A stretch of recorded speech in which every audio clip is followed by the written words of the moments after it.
Hello students, welcome to प्राप्ति education.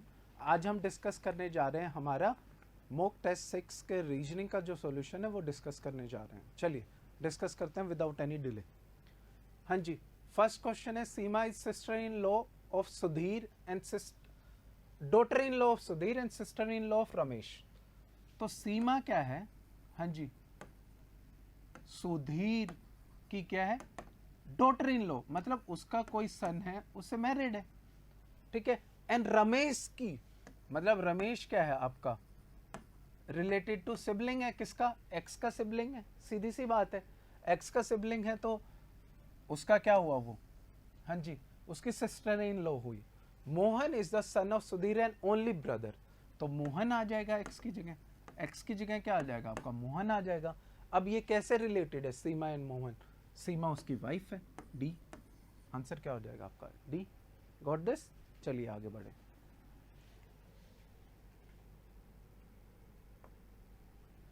Series है बेटा, देखते ही पता लगना चाहिए आपको 48 से 23 कैसे गया वो बेटा।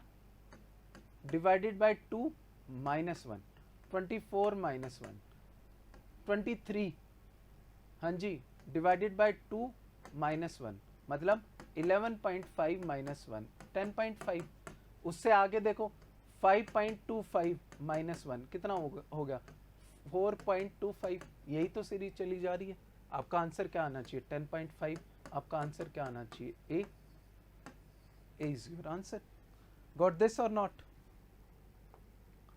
23rd। अब देखते ही इस सीरीज को देखते देखो, h कितना है आपका? h होता है बेटा 8, j कितना है 10, l कितना है 12, n 14, p 16, r 18, t 20, हाँ जी t 20, v 22, x 24। तो सीधा पता नहीं लग रहा क्या सीरीज हो रही है? सीधा पता लग रहा है। शुरू में क्या आना चाहिए? 2 4 6, मतलब आपका b d f। सिंपल है।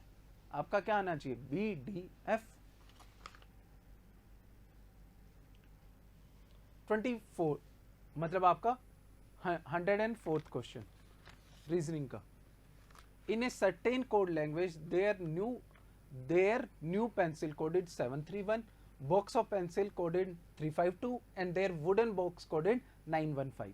आपको वुडन का निकालना है। किसका निकालना है? वुडन का कोड निकालना है। तो देखो इस स्टेटमेंट में वुडन है आपका, ठीक है। इसमें देखो क्या क्या है, और देयर है, देयर यहां है और यहां है। इसमें कॉमन देखो क्या है?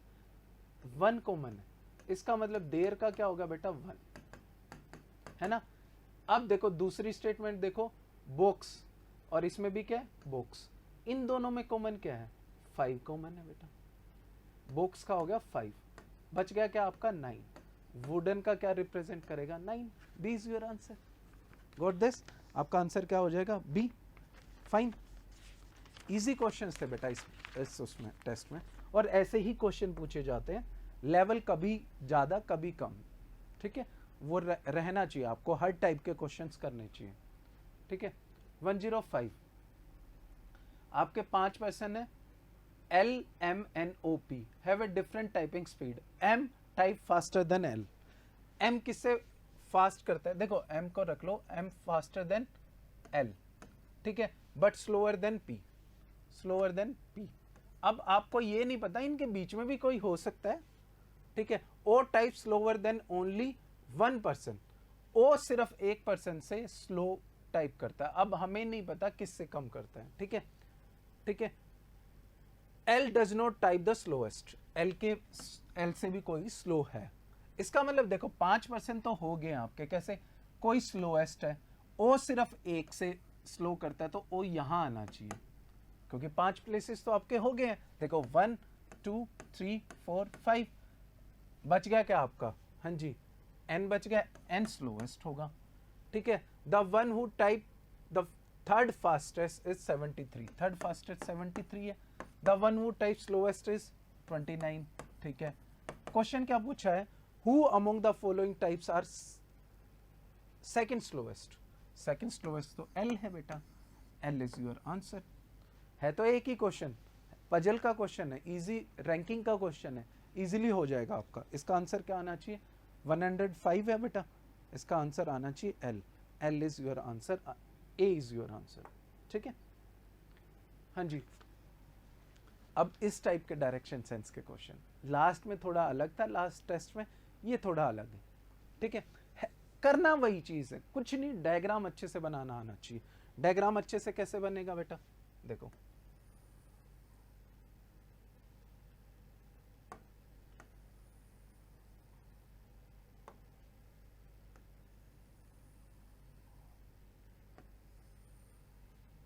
हाँ, देखो क्या कहता है, Meera starts at point T, तो ये पॉइंट टी मान लेते हैं हम, ठीक है। Walk straight two point you which is 4 feet away. Direction का नहीं पता तो हम नॉर्थ की साइड मानते हैं। क्यों मानते हैं, क्योंकि हमारे लिए गेस करना इजी हो जाता है। जब आपको डायरेक्शन नहीं गिवन होती तो आप नॉर्थ मान के चलो, ठीक है। वो क्या है, यू पॉइंट पे पहुंचती है जो 4 फीट अवे है, ठीक है। शी टर्न्स लेफ्ट, लेफ्ट इधर, and walk to W is 4, W भी 4 फीट अवे है। ये भी 4 फीट था, ये भी 4 फीट था बेटा, ठीक है। 4 feet away and then turns 90 degree right and goes 3। देखो ये क्या है आपका, सबसे पहले टी से कहां गया, यू पे, यू से डब्ल्यू पे, डब्ल्यू से फिर क्या है 90 डिग्री राइट टर्न किया और पी पे पहुंचा 3 फीट चल के। पी पे यहां पहुंच गया बेटा, पी पे पहुंच गया 3 फीट चल के। Turns right and walks 1 feet, turns right 1 feet walk करता है, क्याऊ पे पहुंच गया। कहां पहुंच गया बेटा, क्याऊ पे। Turns left and goes to V which is 1 feet away, V 1 feet away है ना, वी 1 फीट अवे। डायग्राम अच्छा बनना चाहिए इसमें, ठीक है, which is 1 feet away. Once again turn right and goes to 3 feet, 3 feet और चला जाता है, ठीक है, 3 फीट और चला गया। ये 3 फीट था, ये 1 फीट था, ये 1 फीट था, ये 3 फीट है, ठीक है। चला गया, यहां पहुंच गया इसका स्टेट में। क्वेश्चन क्या है, what is the distance between O and T. O and T के देखो बेटा, ये 4 फीट है, ये 4 फीट है, दोनों के बीच का डिस्टेंस कितना होगा, 8 फीट। 8 फीट मतलब आंसर डी। आपका आंसर क्या हो जाएगा, D. Your answer is D. 107th, हाँ जी, in year 1996 republic day was celebrated on Friday. चलिए, on which day the independence day celebrated in year 2000। Odd day निकालने हैं, कोई मुश्किल नहीं है, ओड डे निकालने हैं। कैसे निकालने हैं, अब बच्चे क्या, या तो आप क्या कर सकते हो, हाँ जी, पूरा का पूरा आप ईयर का 26 जनवरी कब से स्टार्ट करना है, 1996। देखो आसान तरीका, कई तरीके हो सकते हैं। 26 जनवरी है 1996,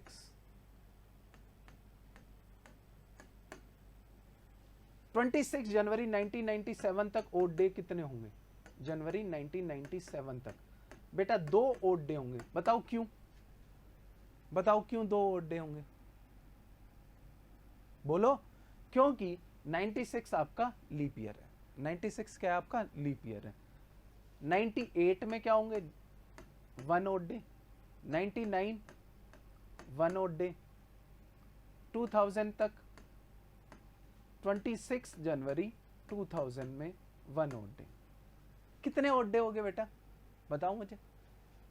2 1 1 1 5 ओड डे अब तक हमारे आ गए 26 जनवरी 2000 तक, 5 ओड डे। फरवरी के कितने दिन और बाकी हैं 2000 में, फरवरी के कितने, जनवरी के कितने दिन और बाकी है, 5 दिन और बाकी है, वो भी ऐड कर लो, 5 ओड डे वो हो गए, 10 ओड डे हो गए, ठीक है। अब 1 आपका आ गया फरवरी का। क्यों फरवरी, क्यों, 2000 की फरवरी लीप ईयर होती है, लीप ईयर होगी। मार्च के 3, अप्रैल के 2 ओड डे, मई के 3, जून के 2, जुलाई के 3 एंड 15 ऑफ अगस्त। 15 अगस्त पूछा इंडिपेंडेंस डे वाले दिन। अब टोटल करो, 10 11 14 16 19 19 and 2 21 24 24 plus 15 24 plus 15 39 39 odd day आ गए आपके। 7 से डिवाइड करो, 4 ओड डे, 4 ओड डे आ गए। स्टार्ट आपका फ्राइडे से हो रहा था, फ्राइडे से 4 ओड डे निकालो, कितने हो जाएंगे? हाँ जी, फ्राइडे होता है 5th, 5 + 4 9, 9 divided by 7, remainder is 2, 2 odd day आ गया, मतलब ट्यूसडे आना चाहिए। आपका आंसर क्या होगा? Independence day on 15th August 2000 is your Tuesday. देख लेते हैं आंसर क्या है इसका। A is your answer. तरीके बहुत हैं इसे करने का। आप क्या निकाल लो कि 1 जनवरी 1996 निकाल लो, ठीक है, या आप क्या निकाल लो 15th अगस्त 1996 निकाल लो, कैसे भी निकाल सकते हो बेटा, इट्स अपॉन यू, ठीक है। 107th हो गया, 108th कोडिंग का क्वेश्चन है। देखो ये कोड करना है, तो जे किसको कोड कर रहा है? एस। बी किसको कोड कर रहा है बेटा? टी। हाँ जी। वाई किसको कोड कर रहा है बेटा? वाई कर रहा है आर। हाँ जी। उसके बाद एक्स, एक्स किसको? ए। यही आ गया, सीधा आगे करने की जरूरत ही नहीं है। D is your answer, D is your answer. 29th, solid red colored cube is painted yellow on all side. The cube is cut into 125 equal cubes. How many sides will have 3 side yellow? बेटा जब भी कोई cube आपका paint किया जाता है और different छोटे क्यूब्स में काटा जाता है, तो number of cubes, small cubes with 3 side painted कौन से होते हैं? एजेस पे। ध्यान दो, एजेस पे ही कलर होगा ना जो तीनों साइड से पेंट होगा। और एक क्यूब में एज कितने होते हैं बेटा? कितने एजेस होते हैं? 8 एजेस होते हैं। सॉरी, कॉर्नर, एज मैं गलत बोल गया, कॉर्नर। कितने कॉर्नर्स होते हैं बेटा? एज तो ये होंगे ना, कॉर्नर हो गए। कितने कॉर्नर्स होंगे बेटा? 8 कॉर्नर्स होंगे। 8 कॉर्नर्स मतलब आपके तीन साइड पेंटेड, 3 साइड पेंटेड आपके क्यूब कितने होंगे? 8। ये ध्यान रखना है। एजेस, ये एजेस से हम क्या निकालते हैं? 2 साइडेड, ठीक है। ये जब आप क्लास लगाओगे क्यूब वाली, उसमें करवाऊंगा मैं, ठीक है। यहां आपका आंसर क्या आ जाएगा? 8। Got this? क्योंकि 8 ही कॉर्नर्स है और कॉर्नर्स पे ही आपके क्या होंगे? कॉर्नर्स पे ही 3 साइड पेंटेड आपके क्यूब्स होंगे। विच of the following figure which represent women doctors who are not employed? Women doctor who are not employed, देखो women doctor who are not employed, देखो ये women होगी, employment से भी बाहर है, और ये डॉक्टर उसमें भी आते हैं, तो 7 आना चाहिए आंसर। 7 है ए, तो 7 आपका आंसर होगा किसका? 110 का। हाँ जी, 7 इज योर आंसर।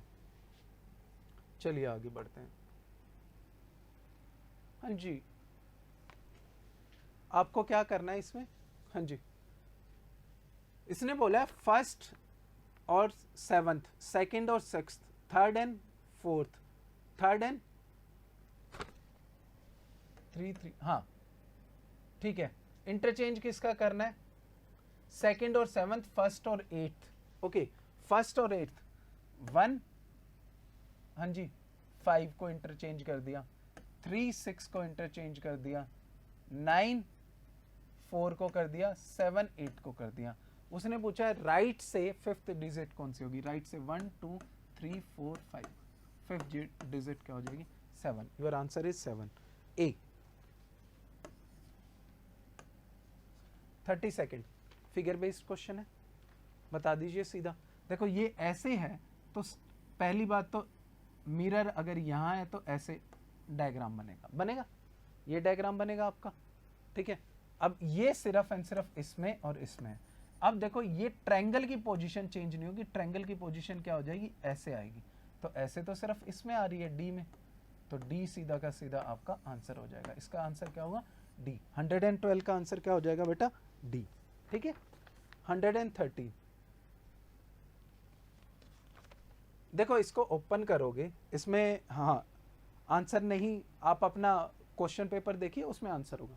इसे ओपन करोगे तो देखो क्या होगा, ये हो जाएगा, ठीक है। और फिर इसके एग्जैक्ट एक ये आएगी और एक ये आएगी, है ना। फिर इसको ओपन करो, हाँ जी हाँ जी हाँ जी, ये और पूरा वो कर दूं तो ये वाली फिगर बनेगी।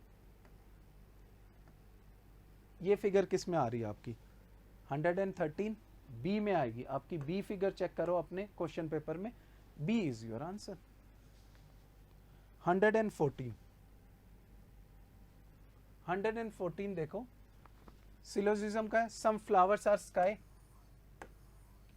फ्लावर्स आर स्काई, हाँ जी, some rooms are flower, okay, some flowers are skies, some skies are room and some rooms are windows. ये डायग्राम बनना चाहिए।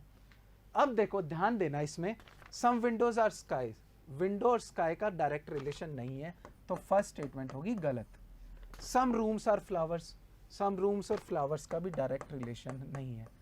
नो स्काई इज विंडो, बेटा आपको लग रहा है कि नो स्काई इज विंडो, ठीक है, लेकिन इनका डायरेक्ट रिलेशन नहीं गिवन है, तो आपका ये भी गलत होगा, क्योंकि एक डायग्राम में आपका ये बन सकता था स्काई रूम ये वाला विंडो, तो ये फ्लावर स्काई रूम विंडो, आपकी सारी स्टेटमेंट्स को करेक्ट करके तो ये बन सकता था, तो आपका ये भी स्टेटमेंट गलत होगी। फर्स्ट एंड थ्री स्टेटमेंट देखो, मैंने आपको निशानी बताई थी कि जब आपका हाँ जी प्रेडिक्ट और सब्जेक्ट सेम हो और नेगेटिव और पॉजिटिव आपका क्या हो स्टेटमेंट हो, तो सेम आपका आंसर क्या आएगा, आइदर 1 और 3 फॉलोज। क्योंकि देखो आप ये कह रहे हो सम विंडोज आर स्काई, वो गलत बता रहे हो, सम स्काई इज विंडो वो गलत, नो स्काई इज विंडो वो गलत बता रहे हो, दोनों में से एक तो ठीक होगी ना, या तो वो होगी या नहीं होगी, आइदर ऑफ टू, तो क्या आंसर आना चाहिए, आइदर 1 और 3 follows, D is your answer. अब इनकी एक्सप्लेनेशन मैं पिछले 5 टेस्टों में कर चुका हूं आइदर वालों की, ध्यान से देखिए, गलत नहीं होना चाहिए। अगर आपने 5 टेस्ट दिए हैं तो इसमें गलती नहीं होनी चाहिए थी आपसे। All baskets are marbles, all baskets are marbles, ठीक है, some marbles are sticks, some marbles are sticks and no stick is garden, garden अलग है, ठीक है, some gardens are basket, some garden नहीं, गलत है, नो गार्डन इज बास्केट, ये भी गलत है, क्योंकि बास्केट और इसका रिलेशन नहीं गिवन है। गिवन किसका है, हाँ जी गिवन किसका है, नो स्टिक इज गार्डन, तो गार्डन यहां भी तो हो सकता था, है ना, गार्डन यहां भी हो सकता था, नो स्टिक इज गार्डन वाली स्टेटमेंट फिर ठीक है। ये दोनों तरह के डायग्राम ठीक होते हैं, तो आइदर 1 और 2 तो ठीक है ही, 1 और 3, आइदर 1 एंड और 3, ठीक है। सेकंड स्टेटमेंट देखो, conclusion second, some sticks are basket, some sticks are basket नहीं गिवन है, डायरेक्ट रिलेशन नहीं गिवन है, तो गलत करोगे इसको।